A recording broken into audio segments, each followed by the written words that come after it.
ಯಜಮಾನ ಯಜಮಾನ. ಮಿಥುನ್, ಆ ಝಾನ್ಸಿ ಮನೆ ಬಿಟ್ಟು ಹೋಗಾಗಿದೆ ತಾನೆ, ಮತ್ತೆ ಮುಂದೆ ನೀನ್ ಯಾಕೆ ಸುಮ್ಮನೆ ಇದೀಯಾ? ಅದಕ್ಕೆ ಅನಿತಾ ಹೀಗೆಲ್ಲ ಆಡ್ತಿರೋದು.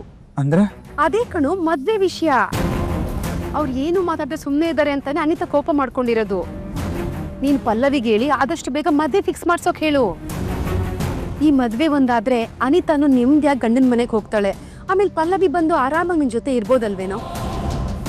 ಅದಕ್ಕೆ ಹೇಳ್ತಿರೋದು, ಆದಷ್ಟು ಬೇಗ ಈ ಮದ್ವೆ ವಿಷಯದಲ್ಲಿ ಮುಂದುವರಿಯೋದು ಒಳ್ಳೇದಲ್ವಾ? ಮುಂದುವರಿಯೋದಕ್ಕೆ ಸಾಧ್ಯ ಇಲ್ಲಮ್ಮ. ಯಾಕೋ? ಯಾಕೆ ಅಂದ್ರೆ ಆ ಝಾನ್ಸಿ ಇನ್ನೂ ಆ ಮನೇಲೇ ಇದ್ದಾಳಮ್ಮ. ಮತ್ತೆ ಹೋದ್ಲು ಅಂತ ಪಲ್ಲವಿ ಸುಳ್ಳು ಯಾಕೋ ಹೇಳಿದ್ದು? ಹೋದವಳು ಇದು ನನ್ನ ಮನೆ, ನನ್ನ ಗಂಡನ ಮನೆ, ನಾನು ಯಾಕೆ ಹೋಗ್ಲಿ ಅಂತ ನಾಟಕ ಮಾಡ್ಕೊಂಡು ವಾಪಸ್ ಬಂದಿದ್ದಾಳಂತಮ್ಮ. ಪಲ್ಲವಿ ಮನೆಯವ್ರೆ ತಮಾಷೆ ಮಾಡ್ತಿದಾರಾ? ಏನಾದ್ರು ಅನಿತಾ ಕಿವಿಗೆ ಬಿದ್ರೆ ಅಲ್ಲೋಳು ಕಲ್ಲೋಳು ಆಗುತ್ತೆ. ಇಡೀ ಭೂಮಿ ಆಕಾಶನೇ ಬಂದ್ ಮಾಡ್ಬಿಟ್ಟಾಳೆ ಅಂತ ಗೊತ್ತಾಳೆ ನಿನ್ಗೆ? ಅದಕ್ಕೋಸ್ಕರನೇ ಅಲ್ವಮ್ಮ ಈ ವಿಷಯನ ಅವಳಿಗೆ ಹೇಳ್ದೆ ಇರೋದು. ಹೇಳಿಲ್ಲ ಅಂತ ಅವಳನ್ನ ಮನೇಲೆ ಇಟ್ಕೊಂಡ್ರೆ ಮುಂದಿನ ಪರಿಣಾಮ ಏನಾಗುತ್ತೆ ಅಂತ ಗೊತ್ತಲ್ವಾ ನಿನಗೆ? ಅದು ನನಗೆ ಮಾತ್ರ ಅಲ್ಲ, ಪಲ್ಲವಿ ಮನೆಯವ್ರಿಗೂ ಅದು ಗೊತ್ತಿದೆ. ಅದಕ್ಕೆ ಅವಳನ್ನ ಓಡಿಸೋದಕ್ಕೆ ಪ್ರಯತ್ನ ಮಾಡ್ತಿದ್ದಾರೆ. ಆದಷ್ಟು ಬೇಗ ರಾಘು ಮತ್ತೆ ಝಾನ್ಸಿ ಇಬ್ಬರಿಗೂ ಡೈವರ್ಸ್ ಆಗುತ್ತೆ, ಆಮೇಲೆ ಅವಳು ಮನೆ ಬಿಟ್ಟು ಹೋಗ್ಲೇಬೇಕಾಗತ್ತೆ. ಅಷ್ಟೇ ಅಲ್ಲಮ್ಮ, ರಾಘು ಜೊತೆ ಅನಿತಾ ಮದುವೆ ಆಗೇ ಆಗುತ್ತೆ. ಆದರೆ ಅಲ್ಲಿವರೆಗೂ ಝಾನ್ಸಿ ಬಂದಿರೋ ವಿಷಯ ಅನಿತಾ ಗೊತ್ತಾಗೋದು ಬೇಡ ಅಮ್ಮ. ಸರಿ ಕಣೋ, ಆದಷ್ಟು ಬೇಗ ಏನಾದ್ರೂ ಇತ್ಯರ್ಥ ಮಾಡ್ಕೊಳ್ಳೋದಕ್ಕೆ ಹೇಳು. ಇಲ್ಲ ಅಂದ್ರೆ ಮುಂದೆ ತುಂಬಾ ದೊಡ್ಡ ಅನಾಹುತ ಎದುರಿಸ್ಬೇಕಾಗತ್ತೆ. ಅಕ್ಕ, ಕೊಲೆ ಮೇಲೆ ಹಾಲಿಟ್ಟಿದ್ದೀನಿ, ಒಂಚೂರು ಹೋಗಿ ನೋಡಿ.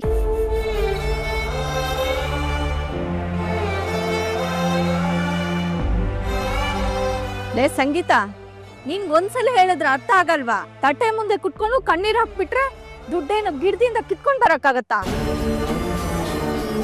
ಹೌದು ಸಂಗೀತ, ನಿಂಗೆ ಗೌರ್ಮೆಂಟ್ ಸೀಟ್ ಸಿಕ್ಕಿದ್ರೆ ನಾವ್ ಯಾರಾದ್ರೂ ಬೇಡ ಅಂತ ಹೇಳ್ತಿದ್ವಾ? ಕಷ್ಟನೋ ಸುಖನೋ ಓದಿಸ್ತಿದ್ವಿ ತಾನೆ. ಅಲ್ಲಮ್ಮ, ನೀನಿಷ್ಟು ಬುದ್ಧಿವಂತಿಯಾಗಿ ಮನೆ ಪರಿಸ್ಥಿತಿನ ಅರ್ಥ ಮಾಡ್ಕೊಳ್ದಿದ್ರೆ ಹೇಗೆ? ನೀನೇನೋದ ಓದೋದೇ ಬೇಡ ಅಂತ ಹೇಳಿದ್ವಾ? ಇಲ್ವಲ್ಲ, ಅದನ್ನು ಓದಿದ್ರೆ ಮಾತ್ರ ಓದಿದಾಗ ಬೇರೆ ಯಾವ್ದಾದ್ರು ಡಿಗ್ರಿ ಮಾಡ್ಕೋ.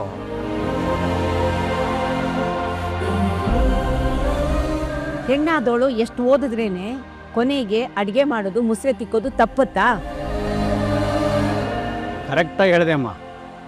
ಸಂಗೀತ, ಸುಮ್ಮನೆ ತಟ್ಟೆ ಮುಂದೆ ಕೂತ್ಕೊಂಡು ಅಳೋದನ್ನ ಬಿಟ್ಟು ನಾನು ಹೇಳಿದಾಗ ಯಾವ್ದನ್ನ ಡಿಗ್ರಿ ಮಾಡ್ಕೋ, ಆಮೇಲೆ ಒಳ್ಳೆ ಹುಡುಗ ನೋಡಿ ಮದುವೆ ಮಾಡಿದ್ರಾಯ್ತು.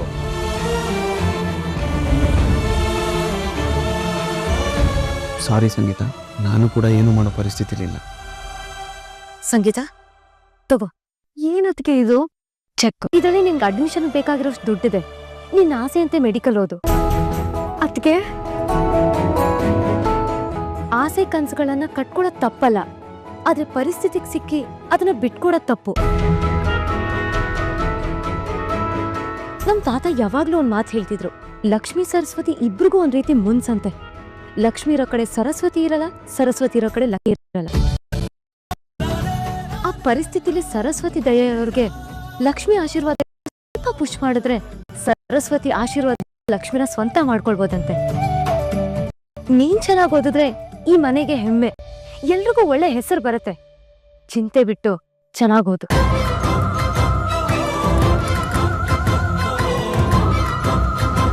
ನನ್ ತಂಗಿಗೆ ದುಡ್ಡು ಕೊಡಕ್ ನೀನ್ ಯಾರೇ? ಪಲ್ಲವಿ, ನಾನು ಈ ಮನೆ ಸೊಸೆ. ನನ್ನ ಅತ್ತಿಗೆ ನಾನು ದುಡ್ಡು ಕೊಡೋದ್ರಲ್ಲಿ ಏನ್ ತಪ್ಪಿದೆ? ತಪ್ಪಿದೆ. ನಾವ್ ಯಾರು ನಿನ್ನ ಈ ಮನೆ ಸೊಸೆ ಅಂತ ಒಪ್ಕೊಂಡಿಲ್ಲ ಅನ್ನೋದು ನೆನ್ಪಿರ್ಲಿ. ಕರೆಕ್ಟ್ ಪಲ್ಲವಿ, ಇವಳು ನಮ್ಮ ಪರಿಸ್ಥಿತಿನ ಸ್ವಾರ್ಥಕ್ಕೆ ಯೂಸ್ ಮಾಡಿಕೊಂಡು ನಮ್ಮೆಲ್ಲರ ಮನಸ್ಸನ್ನ ಗೆಲ್ಲೋದಕ್ಕೆ ನೋಡ್ತಾ ಇದ್ದಾಳೆ. ನಂಗೆ ಆ ರೀತಿ ಚೀಪ್ ಮೆಂಟಾಲಿಟಿ ಇಲ್ಲ ಮಾವ. ಸಂಗೀತ ಮೆಡಿಕಲ್ ಮಾಡ್ಬೇಕು ಅಂತ ಹಗಲು ರಾತ್ರಿ ಕಷ್ಟಪಟ್ಟಿದ್ದಾಳೆ. ಅವಳ ಆಸೆ ನಿರಾಸೆ ಆಗ್ಬಾರ್ದು ಅನ್ನೋದಷ್ಟೇ ನನ್ನ ಉದ್ದೇಶ. ಸಾಕ್ ನಿಲ್ಸೆ. ಇವಾಗ ನೀನ್ ಭಿಕ್ಷೆ ತರ ದುಡ್ಡು ಕೊಟ್ಟು ನಮ್ಮನ್ನ ನೀನ್ ಋಣದಲ್ಲಿ ಇಡ್ಸ್ಕೋಬೇಕು ಅಂತ ಅನ್ಕೊಂಡಿರೋದ್ ಗೊತ್ತಾಗಲ್ಲ ಅನ್ಕೊಂಡಿದ್ಯಾ? ಪ್ಲೀಸ್ ಪಲ್ಲವಿ, ಈ ವಿಷಯದಲ್ಲಿ ನೀನ್ ಈಗೋನ ಅಡ್ಡ ತರಬೇಡ. ಇದು ಸಂಗೀತದ ಭವಿಷ್ಯದ ಪ್ರಶ್ನೆ. ಅವಳ ಭವಿಷ್ಯದ ಬಗ್ಗೆ ಯೋಚನೆ ಮಾಡಕ್ ನೀನ್ ಯಾರ? ನಾನು ಇವಳ ಅದ್ಕೆ. ನೀನ್ ಈ ಮನೆ ಒಳಗಡೆ ಬಂದಿದ್ದು ನಮ್ಮಿಂತ ಪರಿಸ್ಥಿತಿಯನ್ನ ಉಪಯೋಗಿಸ್ಕೊಂಡೆ ಅಲ್ವಾ? ಅವತ್ತು ಕಷ್ಟಕ್ಕಾಗ್ತೀನಿ ಅಂತ ಇವತ್ತವರೆಗೂ ನಮ್ ಕಷ್ಟ ಕೊಡ್ತಾನೆ ಇದೀಯಾ. ಅತ್ತೆ, ಅವತ್ತಿನ ಪರಿಸ್ಥಿತಿನೇ ಬೇರೆ, ಇವತ್ತಿನ ಪರಿಸ್ಥಿತಿನೇ ಬೇರೆ. ಆದ್ರೆ ನಮ್ ಮುಂದೆ ಇರೋದ್ ನೀನೇ. ಪರಿಸ್ಥಿತಿ ಏನೇ ಇದ್ರು ನಿನ್ ಮನ್ಸಲ್ಲಿರೋ ಆಲೋಚನೆ ಅದೇ ಅಲ್ವಾ? ಒಟ್ನಲ್ಲಿ ಹೇಗಾದ್ರೂ ಮಾಡಿ ಎಲ್ಲಾರ ಕೈಲೂ ಒಳ್ಳೆವಳು ಅನ್ಸ್ಕೊಂಡು ಈ ಮನೆಯಲ್ಲಿ ಉಳ್ಕೋಬೇಕಷ್ಟೇ ಅಲ್ವಾ? ಇದು ನನ್ನ ಅಳಿವು ಉಳಿವಿನ ಪ್ರಶ್ನೆ ಅಲ್ಲ ಅತ್ತೆ, ಸಂಗೀತ ಭವಿಷ್ಯದ ಪ್ರಶ್ನೆ. ಮೆಡಿಕಲ್ ಆಗಿಲ್ಲ ಅಂದ್ರೆ ನರ್ಸಿಂಗ್ ಓದಿಸ್ತೀವಿ, ಅದು ಆಗಿಲ್ಲ ಅಂದ್ರೆ ಮದ್ವೆ ಮಾಡಿ ಗಂಡನ ಮನೆ ಕಳಿಸ್ತೀವಿ. ಆದ್ರೆ ನಿನ್ ಋಣದಲ್ಲಿ ಬದುಕೋ ಕರ್ಮ ನಮಗ್ ಬೇಡ. ನೀವ್ ಯಾಕತ್ತೆ ಅರ್ಥ ಮಾಡ್ಕೋತಿಲ್ಲ? ಸಂಗೀತ, ನೀನ್ ಆ ವಿಷಯ ಬಿಡು, ತಗೋ ಈ ಚಕ್ನ. ಏಯ್, ಇಷ್ಟೆಲ್ಲ ಹೇಳ್ತಿದ್ರು ಮತ್ತೆ ಮತ್ತೆ ಅದನ್ನೇ ಮಾತಾಡ್ತಿದ್ಯಾ. ಒಂದ್ ತಿಳ್ಕೊ, ನಿನ್ ಸಹಾಯದಿಂದ ನನ್ ತಂಗಿ ಭವಿಷ್ಯ ಕತ್ಕೊಳ್ಳೋ ಅವಶ್ಯಕತೆ ನಮಗಿಲ್ಲ. Thank you so much. Keep in touch. ಬಾಯ್.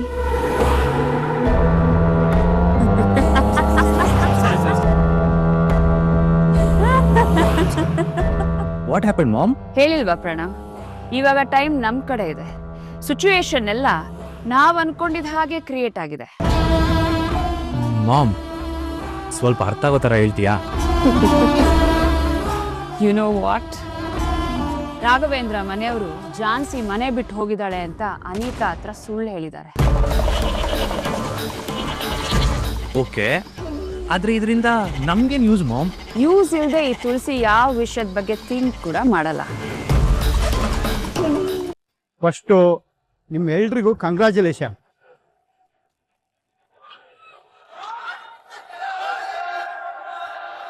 ಕಂಗ್ರಾಟ್ಸಾ? ಯಾಕೆ ಅಂತ ಗೊತ್ತಾಗ್ಲಿಲ್ಲ. ಅಲ್ರಿ ಸೊಮೆ, ನಮ್ಮ ಮನೆಗೆ ಯಾಕೆ ಬಂದಿದ್ದೀರಾ? ಎಲ್ರಿಗೂ ಯಾಕೆ ಕಂಗ್ರ್ಯಾಚುಲೇಷನ್ ಹೇಳ್ತಾ ಇದ್ದೀರಾ? ಸರ್, ನಮ್ಮ ಕಂಪ್ನಿಲಿ ವರ್ಷಕ್ಕೊಂದ್ಸರಿ ಲಕ್ಕಿ ಡ್ರಾ ಅಂತ ಮಾಡ್ತೀವಿ. ನಮ್ಮ ಕಂಪ್ನಿ ಸೋಪನ್ನು ಯಾರು ಯೂಸ್ ಮಾಡ್ತಾರೋ ಅವರಿಗೆ ಲಕ್ಕಿ ಕೂಪನ್ ಕೊಟ್ಟು ಅಡ್ರೆಸ್ಸನ್ನು ಫಿಲ್ ಮಾಡ್ಕೊಂಡಿರ್ತೀವಿ. ಆ್ಯಕ್ಚುಲಿ ಇವತ್ತೇ ಲಕ್ಕಿ ಡ್ರಾ ಇತ್ತು. ನೀವು ನೋಡಿದರೆ ಇವತ್ತೇ ನಮ್ಮ ಕಂಪ್ನಿ ಸೋಪ್ ತಗೊಂಡಿದ್ದೀರಾ. ಇನ್ನೊಂದು ಖುಷಿ ಪಡೋ ವಿಷಯ ಏನಂದರೆ, ಫಸ್ಟ್ ಪ್ರೈಸ್ ರಾಘವೇಂದ್ರ ಹೆಸರಿಗೆ ಬಂದಿದೆ.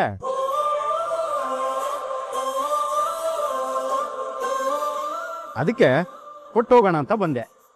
ಏನು, ಒಂದು ವರ್ಷಕ್ಕಾಗೋಷ್ಟು ಸೋಪ್ ಕೊಡ್ತೀರಾ? ಇಲ್ಲ ಸರ್, ಕ್ಯಾಶ್ ಪ್ರೈಸು 50 ಲಕ್ಷ.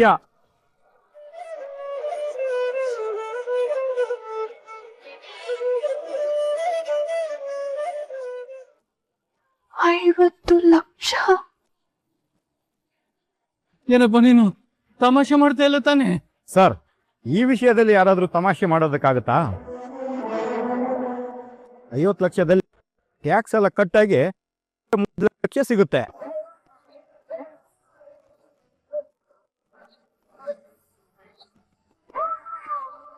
ಅಲ್ಲಪ್ಪ, ಪ್ರೈಸ್ ಬಂದಿರೋ ಅಮೌಂಟ್ ಫುಲ್ ನಮ್ಗೆ ಕೊಟ್ಟು ಏನ್ ಟ್ಯಾಕ್ಸ್ ಕಟ್ಬೇಕು?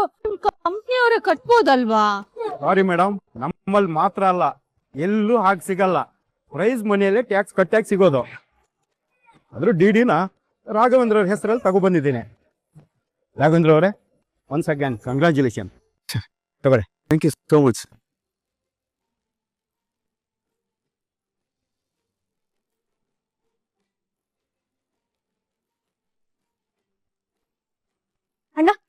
ಒಂದೇ ನಿಮಿಷ ಕೊಡಲಿ. ಅಮ್ಮ, 35 ಲಕ್ಷ ನೀಡಿ. ವಾವಣ್ಣ, ನಿನ್ನ ಅದೃಷ್ಟ 35 ಲಕ್ಷ ಬಂದಿದೆ. ಅಣ್ಣನ ಅದೃಷ್ಟದ ಜೊತೆಗೆ ನಮ್ ಹಠನೂ ಸೇರಿರೋದಕ್ಕೆ ಈ ಪ್ರೈಸ್ ಬಂದಿರೋದು. ನಾವ್ ಸೋಪ್ ಖಾಲಿ ಮಾಡಿರ್ಲಿಲ್ಲ ಅಂದಿದ್ರೆ ಅಣ್ಣ ಇವತ್ ಸೋಪ್ ತಗೊಂಡ್ಬರ್ತಿದ್ನಾ? ಇಲ್ಲ ತಾನೆ? ನಾಳೆ ತಗೊಂಡ್ಬಂದ್ಬಿಟ್ಟಿದ್ರೆ ಲಕ್ಕಿ ಡ್ರಾಲ್ ನಮ್ ಹೆಸರೇ ಬರ್ತಾ ಇರ್ಲಿಲ್ಲ. ಅಯ್ಯೋ, ಅನ್ನು ಕೊಡೀನಿ. 35 ಲಕ್ಷ.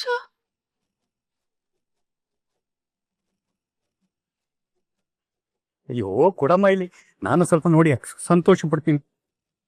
ಅಯ್ಯೋ, ಇಷ್ಟು ಸಂತೋಷದ ವಿಚಾರ ಜೊತೆ ಡಿಡಿ ತಂದಿರೋ ನಿಮ್ಮನ್ನ ನಿಲ್ಲಿಸಿ ಮಾತಾಡ್ತಾ ಇದ್ದೀನಲ್ಲ. ಅಯ್ಯೋ, ಕೂತ್ಕೊಳ್ಳಿಪ್ಪ, ಕೂತ್ಕೊಳ್ಳಿ, ಪ್ಲೀಸ್ ಪ್ಲೀಸ್ ಪ್ಲೀಸ್, ಬನ್ನಿ ಕೂತ್ಕೊಳ್ಳಿ. ನಿಮ್ ಹೊಟ್ಟೆ ತಣ್ಣಗಿರ್ಬೇಕಲ್ವಾ? ಅಲ್ಲವಿ, ಹೋಗಿ ಬಿಸಿ ಬಿಸಿ ಕಾಪಿ ಮಾಡ್ಕೊಂಬ. ಸರಿ ದೊಡ್ಡಪ್ಪ. ದೊಡ್ಡಪ್ಪ, ಬಿಸಿ ಬಿಸಿ ಕಾಫಿ ಕೊಟ್ರೆ ಹೊಟ್ಟೆ ತಣ್ಣಗಾಗತ್ತೆ. ಫೋನಲ್ಲಿ ಏನೋ ಬಂತು ಬಿಡಮ್ಮ. ಏನ್ ಮುಖ ನೋಡ್ತಾ ಇದೀಯಾ? ಹೋಗಿ ಕಾಫಿ ತಗೊಂಬಾ. ಸರ್, ಕಾಫಿ ಜೊತೆಲಿ ಬೇರೆ ಏನಾರು ತಗೊಳ್ತೀರಾ? ಬೇಡ ಸರ್, ಪರವಾಗಿಲ್ಲ. 35 ಲಕ್ಷ. ಅಮ್ಮ ನೋಡಮ್ಮ.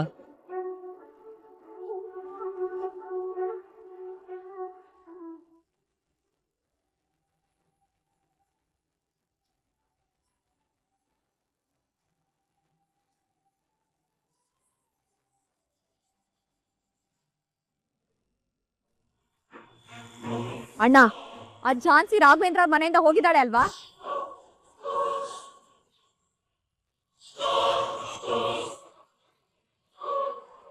ನಿನ್ನೆ ಅಣ್ಣ ಕೇಳ್ತಿರೋದು, ಹೋಗಿದ್ದಾಳೆ ತಾನೆ? ಹೋಗಿದ್ದಾಳೆ ಅನಿ. ನೀನೇ ಫೋನಲ್ಲಿ ಮಾತಾಡ್ಕೊಂಡು ಎಲ್ಲ ಕೇಳಿಸ್ಕೊಂಡಲ್ಲ. ಹಾ ಹಾ ಹಾ, ಗಂಡ ಹೆಂಡತಿ ಇಬ್ರು ಸೇರ್ಕೊಂಡು ನನ್ನ ಲೈಫಲ್ಲಿ ಇನ್ನೂ ಎಷ್ಟು ಆಟ ಆಡ್ಬೇಕು ಅನ್ಕೊಂಡಿದ್ದೀರಾ? ಏನ್ ಮಾತಾಡ್ತಿದ್ಯಾ ಅನಿ? ನೀನು ನಿನ್ನ ಹೆಂಡತಿ ಇಬ್ರು ಇನ್ನು ಎಷ್ಟು ಅನ್ಯಾಯ ಮಾಡ್ಬೇಕು ಅನ್ಕೊಂಡಿದ್ದೀರಾ, ಇನ್ನು ಎಷ್ಟು ಸುಳ್ಳು ಹೇಳ್ಬೇಕು ಅನ್ಕೊಂಡಿದ್ದೀರಾ ಅಂತ ಕೇಳ್ತಾ ಇದ್ದೀನಿ. ನಾನೇನ್ ಸುಳ್ಳು ಹೇಳಿದ್ದೀನಿ? ನೀವ್ ವಿಷಯನ ಮುಚ್ಚಿಟ್ಟು ಸುಳ್ಳು ಹೇಳಿದ ಮಾತ್ರಕ್ಕೆ ನನ್ ಕಿವಿಗೆ ಸತ್ಯ ಬೀಳಲ್ಲ ಅನ್ಕೊಂಡಿದ್ದೀರಾ?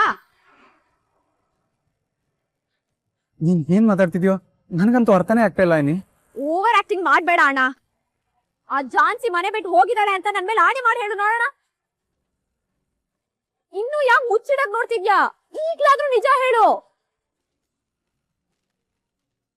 ಹೌದು ಅನಿ, ಆ ಝಾನ್ಸಿ ಇನ್ನು ಆ ಮನೇಲೇ ಇದ್ದಾಳೆ. ಸುಮ್ಮನೆ ಇಲ್ಲ, ಗಂಡ ಮನೆಯವ್ರ ಜೊತೆ ಸಂತೋಷವಾಗಿದ್ದಾಳೆ ಅಂತ ಹೇಳು. ಇದು ಸುಳ್ಳು. ಅವ್ರು ಯಾರೂನು ಅವಳನ್ನ ಅಕ್ಸೆಪ್ಟ್ ಮಾಡ್ಕೊಂಡೇ ಇಲ್ಲ. ಮತ್ಯಾಕ್ ಅವಳನ್ನ ಓಡಿಸ್ದೆ ಮನೇಲಿ ಇಟ್ಕೊಂಡಿದ್ದಾರೆ?